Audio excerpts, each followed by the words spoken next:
High দর্শক, আমি মোহাম্মদ তরুণ আলী। আজকে এসেছি আপনাদের দেখাবো দুপচাচিয়া উপজেলায় গুনাহার ইউনিয়নের সাহেব বাড়ি। আমার সামনে দেখতে পাচ্ছেন গুনাহার ইউনিয়নের সাহেব বাড়ি। আসুন আমরা আরো কিছু দেখব। সে জমিদার বাড়ির সদর রাস্তা, এখান দিয়ে জমিদাররা ভেতরে যায়। দেখুন কি সুন্দর কাজ। এখানে দরজাগুলো লক করে দেওয়া আছে, জনসাধারণ এর ভিতরে যেতে পারে না। এগুলো আসলে বন্ধ করে দেওয়া আছে। এই যে দর্শক, আমার সামনে যে দরজাটি দেখতেছেন, এটাই হচ্ছে জমিদার বাড়ির সাহেব বাড়ির সদর গেট। এখান দিয়েই সাহেবরা ভিতরে যায় এবং আসে, আপনারা দেখতেছেন।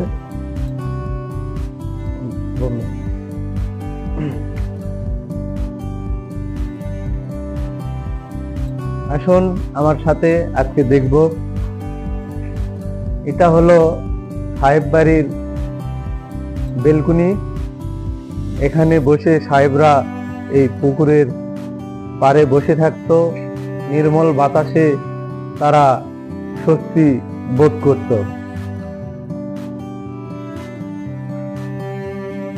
দর্শক, আমরা সাহেব বাড়ির ভিতরে চলে যাচ্ছি।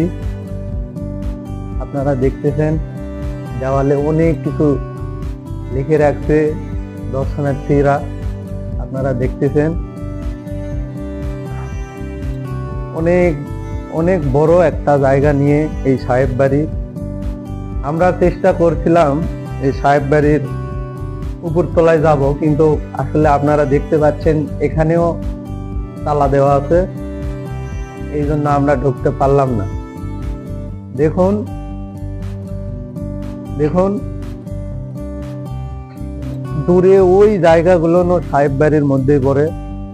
দূরে ওই পুকুর, ওই বাড়ি, ওই গাছ। তবে একটা জিনিস দেখতেছি, এখানে সরকারিভাবে কোনো পদক্ষেপ নেওয়া নেই। এটা হয়তোবা সংস্কার করলে আরো সুন্দর দেখাতো, দর্শনার্থী আসতো। এখানকার একটি স্থানীয় ভাইকে পেয়েছি। বড় ভাই, আপনার নাম? আমার মোহাম্মদ রাব্বি হাসান। আপনি কি করেন? আমি বাইরে থাকি, কুয়েতে থাকেন। যাক, আমরা একটা প্রবাসী ভাইকে পেয়েছি। আসলে ভাই, এই সাহেব বাড়ির সাহেব বোনেরা এখন তার প্রজন্মরা কোথায় থাকে? এটা তো সঠিকভাবে বলা যাচ্ছে না, তবে শুনছি যে ওনার সাহেবের যে সাহেব, তার ওয়াইফ মারা গেছে। ওনার মেয়ে ঢাকাতে, ওনার মেয়ে ঢাকাতে থাকে। আচ্ছা, অনেকেই এখানে আসে? আসে, প্রায় আসে। আমাদের জানা পাশে অনেক লেবার থাকে এখানে। হ্যাঁ দর্শক, আপনারা এই ভাইয়ের মাধ্যমে জানতে পারলেন এই সাহেবের একটি মাত্র কন্যা আছে। উনি আসেন, তাদের যে জমি আছে এগুলো দেখাশোনার কাজের জন্য মাঝে মধ্যে আসেন। এই গুনাহার ইউনিয়নের সাহেব বাড়ি। আপনারা সময় পেলেই চলে আসবেন, পরিবারের সদস্য, ছোট ছোট সদস্যদের নিয়ে চলে আসবেন। আর আপনাদের প্রতি রইল আন্তরিক শুভেচ্ছা।